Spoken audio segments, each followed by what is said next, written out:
السلام علیکم ورحمۃ اللہ وبرکاتہ۔ ڈیئر اسٹوڈنٹس، آج ہم سورہ بقرہ کا 13واں رکوع پڑھنے جا رہے ہیں۔ 13ویں رکوع میں کل 9 آیات ہیں، 104 سے 112 تک۔ چلیں شروع کرتے ہیں آج کا اپنا سبق۔ اعوذ باللہ من الشیطان الرجیم، بسم اللہ الرحمن الرحیم۔ یا ایہا الذین آمنوا لا تقولوا راعنا وقولوا انظرنا واسمعوا وللکافرین عذاب علیم۔ یا ایہا الذین آمنوا، اے وہ لوگو جو ایمان لائے ہو، لا تقولوا راعنا، تم راعنا نہ کہا کرو، وقولوا اور کہو، انظرنا ہماری طرف نظر کیجئے، ہماری طرف دیکھیے، واسمعوا اور غور سے سنو، وللکافرین اور کافروں کے لیے عذاب عذاب ہے، علیم دردناک۔ اللہ تعالیٰ فرماتے ہیں اے ایمان والو، تم نبی صلی اللہ علیہ وسلم کو راعنا نہ کہا کرو بلکہ انظرنا کہا کرو، یعنی ہماری طرف دیکھیے اور سنتے رہا کرو، اور کافروں کے لیے دردناک عذاب ہے۔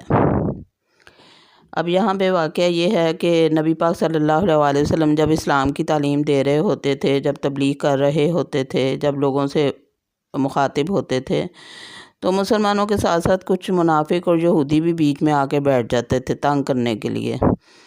تو جب مسلمانوں کو کوئی بات سمجھ نہیں آتی تھی تو وہ نبی پاک صلی اللہ علیہ وسلم سے کہتے تھے کہ راعنا، یعنی ہماری رعایت کیجئے، ہمیں دوبارہ بتا دیجئے، مطلب یہ تھا۔ تو جو یہودی تھے یا جو شرپسند عناصر تھے بیچ میں، وہ کہنے لگے کہ رعینا، وہ ذرا دبا کے زبان کو کہنے لگے رعینا، تو رعینا کا مطلب ہوتا ہے ہمارا چرواہا، نعوذ باللہ۔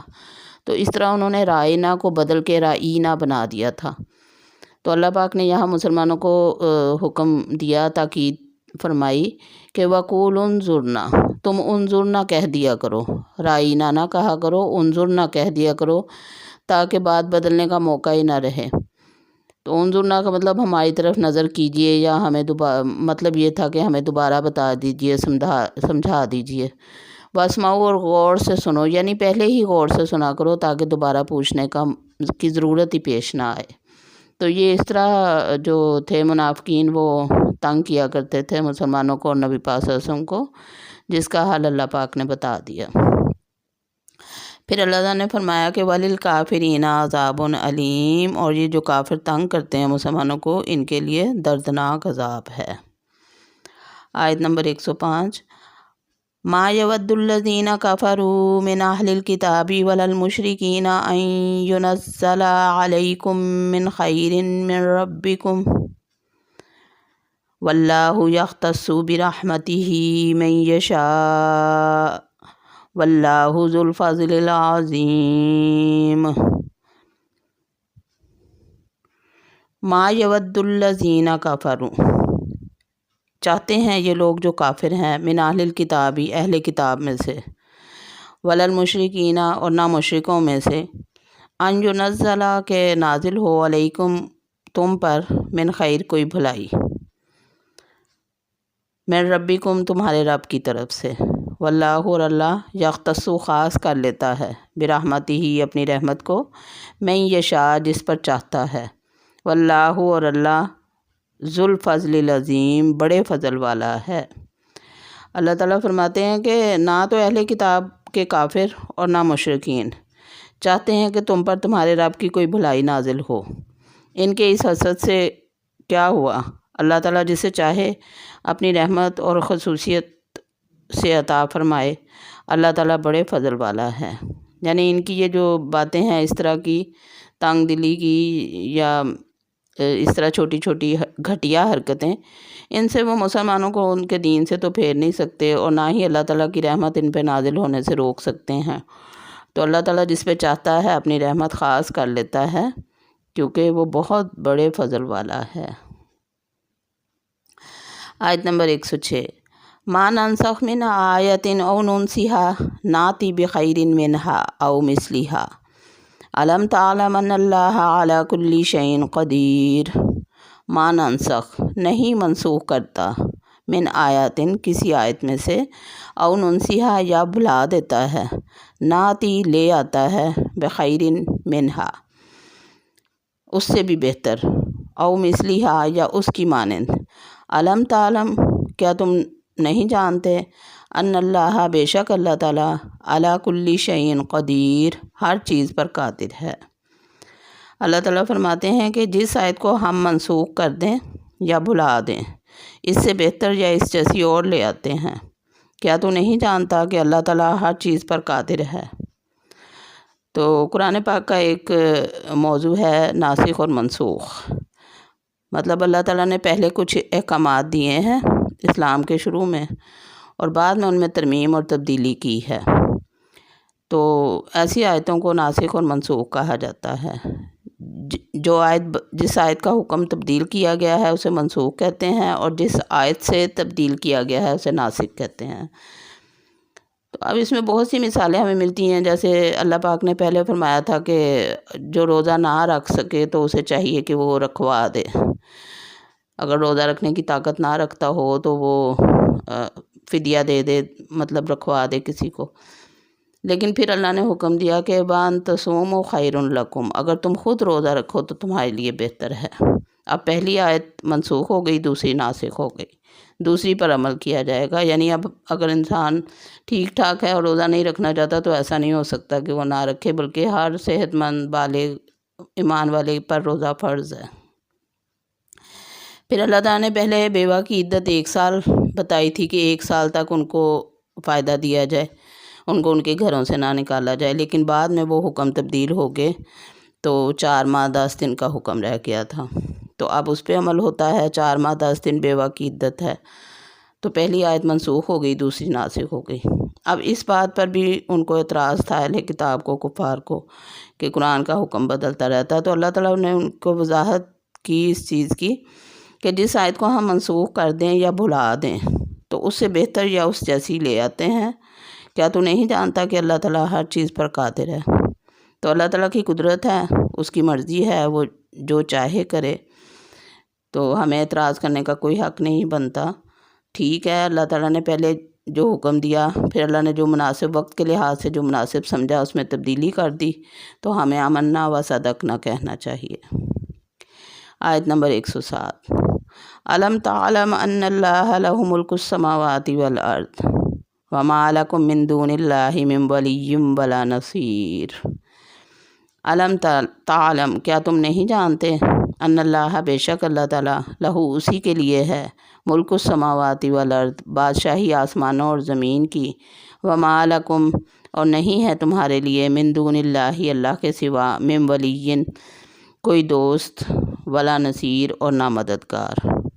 اللہ تعالیٰ فرماتے ہیں کیا تجھے علم نہیں کہ زمین اور آسمان کا مالک اللہ تعالیٰ ہی ہے، زمین اور آسمان کا ملک اللہ ہی کے لیے ہے، اور اللہ کے سوا تمہارا کوئی ولی اور مددگار نہیں۔ آیت نمبر 108، ام تریدون ان تسألوا رسولکم کما سئل موسیٰ من قبل ومن یتبدل الکفر بالایمان فقد ضل سواء السبیل۔ ام کیا، تریدون تم چاہتے ہو، ان تسألوا کہ سوال کرو، رسولکم اپنے رسول سے، کما سئل موسیٰ من قبل جیسا کہ موسیٰ علیہ السلام سے سوال کیے گئے تم سے پہلے، ومن یتبدل الکفر بالایمان جو کوئی بدلے گا ایمان کے بدلے کفر کو، فقد ضل سواء السبیل تو وہ تحقیق گمراہ ہو گیا سیدھے راستے سے۔ اللہ تعالیٰ نے فرمایا کہ کیا تم اپنے رسول سے یہی پوچھنا چاہتے ہو جو اس سے پہلے موسیٰ علیہ السلام سے پوچھا گیا تھا؟ سنو، ایمان کو کفر سے بدلنے والا سیدھی راہ سے بھٹک جاتا ہے۔ اب آپ نے پہلے ہم نے پڑھا کہ گائے جو واقعہ ذبح بقرہ تھا، گائے کو ذبح کرنے کا واقعہ، کتنے سوال کیے انہوں نے، یہودیوں نے اپنے نبی حضرت موسیٰ علیہ السلام سے، گائے کیسی ہو، اس کا رنگ کیسا ہو، اس کی عمر کتنی ہو، دکھتی کیسی ہو، کتنے سوال کیے۔ تو اللہ تعالیٰ نے فرمایا کہ مسلمانوں کو ہدایت دی کہ تم ایسے سوال نہ کرنا اپنے نبی سے جیسے کہ موسیٰ علیہ السلام کی قوم نے ان سے سوال کیے تھے، کیونکہ بے جا لا یعنی سوالات، کثرت سوال جو ہے وہ کفر، ایمان کو کفر سے بدل لینا ہے، تو ایسا بندہ پھر سیدھے راستے سے بھٹک جاتا ہے۔ ایک دفعہ نبی پاک صلی اللہ علیہ وسلم صحابہ کرام کو حج کی فضیلت بیان فرما رہے تھے کہ حج زندگی میں ایک بار فرض ہے۔ تو ایک صحابی نے اٹھ کے سوال کیا کہ کیا ہر سال حج فرض ہے؟ تو نبی پاک صلی اللہ علیہ وسلم نے فرمایا کہ اگر میں ہاں کہہ دیتا تو ہر سال ہو جاتا۔ تو ایسے لاجانی سوال نہیں کرنے چاہیے، بلکہ سنو اور اطاعت کرو، ہماری یہ روش ہونا چاہیے بحیثیت مسلمان۔ آیت نمبر 109، وَدَّ كَثِيرٌ مِّنْ أَهْلِ الْكِتَابِ لَوْ يُرُدُّونَكُم مِّن بَعْدِ إِيمَانِكُمْ كُفَّارًا حَسَدًا مِّنْ عِندِ أَنفُسِهِم مِّن بَعْدِ مَا تَبَيَّنَ لَهُمُ الْحَقُّ فَاعْفُوا وَاصْفَحُوا حَتَّى يَأْتِيَ اللَّهُ بِأَمْرِهِ إِنَّ اللَّهَ عَلَى كُلِّ شَيْءٍ قَدِيرٌ۔ وَدَّ چاہتے ہیں، کثیر بہت سے، من سے، اہل الکتابی اہل کتاب میں سے، لو یردونکم کاش کہ وہ تمہیں پھیر دیں، من بعد ایمانکم تمہارے ایمان لانے کے بعد، کفارا کفر کی طرف، حسدا من عند انفسہم اپنے اندر کے حسد کی وجہ سے، من بعد ما تبین لہم الحق اس کے بعد کہ حق ان پر واضح ہو چکا ہے، فاعفو عفو درگزر سے کام لو، وصفحو اور درگزر کرو، حتیٰ یہاں تک کہ یاتی اللہ آ جائے اللہ تعالیٰ بِأَمْرِهِ اس کا حکم، ان اللہ بے شک اللہ تعالیٰ علی کل شیء قدیر ہر شے پر ہر چیز پر قادر ہے۔ اللہ تعالیٰ نے فرمایا کہ ان اہل کتاب کے اکثر لوگ باوجود حق واضح ہو جانے کے محض حسد اور بغض کی بنا پر تمہیں بھی ایمان سے ہٹا دینا چاہتے ہیں۔ تم بھی معاف کرو اور چھوڑو یہاں تک کہ اللہ تعالیٰ اپنا حکم لائے، یقیناً اللہ تعالیٰ ہر چیز پر قدرت رکھتا ہے۔ تو اب یہ اہل کتاب چاہتے تھے کہ مسلمان بھی اپنے نبی سے ویسے ہی سوال کریں جیسے یہ لوگ سوال کرتے تھے، تو اللہ تعالیٰ نے فرمایا کہ یہ تو تمہارا ایمان چھڑوانا چاہتے ہیں، تمہیں کفر کی طرف واپس لے جانا چاہتے ہیں، لیکن تم ان کی بات نہ سنو، ان کو چھوڑ دو، ان سے درگزر کرو اور اللہ تعالیٰ کا حکم مانو، بس ان کو چھوڑ دو ان کے حال پہ، بے شک اللہ تعالیٰ ہر چیز پر قدرت رکھتا ہے۔ آیت نمبر 110، وَأَقِیمُوا الصَّلَاةَ وَآتُوا الزَّکَاةَ وَأَقِیمُوا الصَّلَاةَ وَآتُوا الزَّکَاةَ وَمَا تُقَدِّمُوا لِأَنفُسِکُم مِّن خَیْرٍ تَجِدُوهُ عِندَ اللَّهِ إِنَّ اللَّهَ بِمَا تَعْمَلُونَ بَصِیرٌ۔ وَأَقِیمُوا الصَّلَاةَ اور نماز قائم کرو، وَآتُوا الزَّکَاةَ اور زکوٰۃ ادا کرو، وَمَا تُقَدِّمُوا لِأَنفُسِکُم وَمَا اور جو تقدموا تم نے آگے بھیجا، لِأَنفُسِکُم اپنی جانوں کے لیے، من خیرٍ بھلائی میں سے، تجدوہ تم پاؤ گے اسے، عند اللہ اللہ کے پاس، ان اللہ بے شک اللہ تعالیٰ، بما ساتھ جو، تعملون تم کرتے ہو، بصیر دیکھتا ہے۔ اللہ تعالیٰ نے فرمایا تم نمازیں قائم رکھو اور زکوٰۃ دیتے رہا کرو، اور جو کچھ بھلائی تم اپنے لیے آگے بھیجو گے سب کچھ اللہ کے پاس پا لو گے، بے شک اللہ تعالیٰ تمہارے اعمال کو خوب دیکھ رہا ہے۔ اب مسلمانوں کو یہاں احکامات دیے گئے ہیں کہ نماز قائم رکھو اپنی، یعنی قائم رکھنے کا مطلب یہ ہے کہ تسلسل سے، باقاعدگی سے، خشوع و خضوع سے پورے صحیح وقت پہ نماز باجماعت ادا کی جائے، یہ نہیں کہ کبھی پڑھی کبھی چھوڑ دی، یا سستی سے پڑھی یا لیٹ پڑھی، اس طرح کی نہیں، بلکہ اچھی نمازیں پڑھو۔ قائم رکھنے کا مطلب یہ ہے کہ اچھے طریقے سے پڑھو، اور زکوٰۃ دیتے رہا کرو، اگر آپ کے پاس مال ہے زکوٰۃ کی مقدار کے برابر تو پھر زکوٰۃ بھی دیتے رہا کرو، اور جو کچھ بھلائی ہم کریں گے اپنے لیے، جو کچھ آگے بھیجیں گے، یعنی آخرت کے لیے جو بھی دنیا میں ہم بھلائی کریں گے سب کچھ اللہ کے پاس پا لیں گے انشاءاللہ، بے شک اللہ تعالیٰ ہمارے اعمال کو دیکھ رہا ہے۔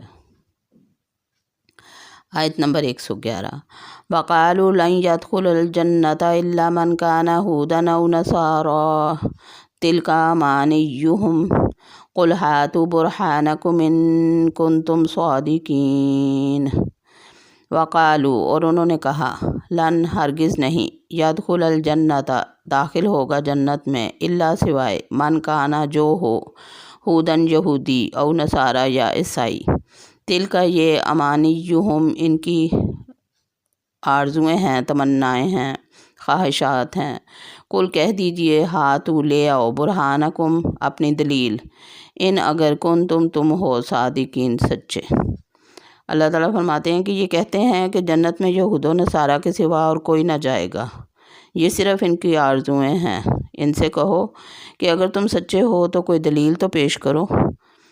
تو یہ یہود و نصارہ ہمیشہ سے یہی کہتے چلے آ رہے تھے مسلمانوں کو بہکانے کے لیے کہ ہمارے سوا کوئی جنت میں نہیں جائے گا، ہم اگر جہنم میں گئے بھی تو گنتی کے چاند دن، اور ہم تو اللہ کے محبوب اور پیارے ہیں، ہم تو جنت میں ہی جائیں گے۔ اور پھر کہتے ہیں کہ یہود و نصارہ کے سوا کوئی بھی جنت میں نہیں جائے گا۔ تو اللہ تعالیٰ نے یہاں مسلمانوں کو تسلی دی کہ تم تسلی رکھو، یہ غلط کہہ رہے ہیں، کیونکہ یہ ان کی اپنی خواہشیں اور آرزویں ہیں، اس کے سوا کچھ نہیں۔ اگر ان کے پاس کوئی دلیل ہے تو وہ لائیں، اگر یہ سچے ہیں تو۔ اگر انہوں نے پیچھے بھی ہم نے پڑھا کہ اللہ تعالیٰ نے فرمایا کہ اگر انہوں نے اللہ سے کوئی وعدہ کر رکھا ہے تو یہ ان سے کہو کہ یہ مر جائیں، اور وہ کبھی بھی موت کی تمنا نہیں کریں گے، تو اس لیے کہ وہ جھوٹے ہیں۔ آیت نمبر 112، بلا من اسلم وجهه للہ وهو محسن فلہ اجرہ عند ربہ ولا خوف علیہم ولا هم یحزنون۔ بلا کیوں نہیں، من جو، اسلم فرما بردار ہوا، وجہ اس کا چہرہ، للہ اللہ کے لیے، ہوا اور وہ محسن احسان کرنے والا ہے، نیکی کرنے والا ہے، فلاح پس اس کے لیے، اجرہ اس کا اجر ہے، عند ربہ اس کے رب کے پاس، ولا خوف علیہم نہ ان پر کوئی خوف ہوگا، ولا هم یحزنون اور نہ ہی وہ غمگین ہوں گے۔ اللہ تعالیٰ نے فرمایا سنو، جو بھی اپنے آپ کو خلوص کے ساتھ اللہ کے سامنے جھکا دے، بے شک اسے اس کا پورا بدلہ دیا جائے گا، اس پر نہ تو کوئی خوف ہوگا، نہ غم اور نہ اداسی۔ مطلب یہ کہ جو کوئی بھی اللہ کے آگے اپنے آپ کو جھکا دے، فرما بردار ہو جائے اللہ کا۔ اسلام نام ہی فرما برداری کا ہے، اپنی خواہشات کو، اپنی مرضی کو اللہ کی مرضی کے آگے سرنڈر کر دینا، قربان کر دینا۔ ہمارا جو بھی جی چاہتا ہو، لیکن کرنا وہ ہے جو اللہ کا حکم ہے۔ ہمارا نماز کو دل نہیں کر رہا، لیکن ہم نے پڑھنی ہے کیونکہ اللہ کا حکم ہے۔ ہم اللہ کے غلام ہیں، بندے ہیں، اس کی عبادت، اللہ نے ہمیں عبادت کے لیے دنیا میں بھیجا ہے، صرف اپنی مرضی چلانے کے لیے نہیں بھیجا۔ تو اگر ہم نے اپنا چہرہ اللہ کے آگے جھکا لیا، اللہ کے آگے خود کو پورے خلوص کے ساتھ، پورے اس احساس کے ساتھ کہ ہم اس کے بندے ہیں اور ہمارا کام بندگی کرنا ہے، وہاں عرش پہ فرشتے ہر وقت اللہ کے آگے سجدہ ریز ہیں، یہاں فرش پہ ہمیں ہر وقت سجدہ ریز رہنا ہے۔ اگر ہم دنیا کے کام کاج میں لگے ہیں تو پھر بھی ہمارا دل اللہ کے آگے جھکا ہونا چاہیے، سجدہ ریز ہونا چاہیے، ہر وقت زبان پہ اور دل میں ذکر ہونا چاہیے اللہ پاک کا۔ تو پھر ایسے لوگوں کے لیے کوئی خوف نہیں ہوگا اور نہ ہی وہ غمگین ہوں گے، نہ اس دنیا میں اور نہ آخرت میں۔ اللہ پاک ہم سب کو انہی میں شامل کر دے جو اللہ کے انتہائی فرما بردار اور پرہیزگار لوگ ہیں۔ وما علینا الا البلاغ۔ سبحانک اللہم و بحمدک، اشہد ان لا الہ الا انت، واستغفرک۔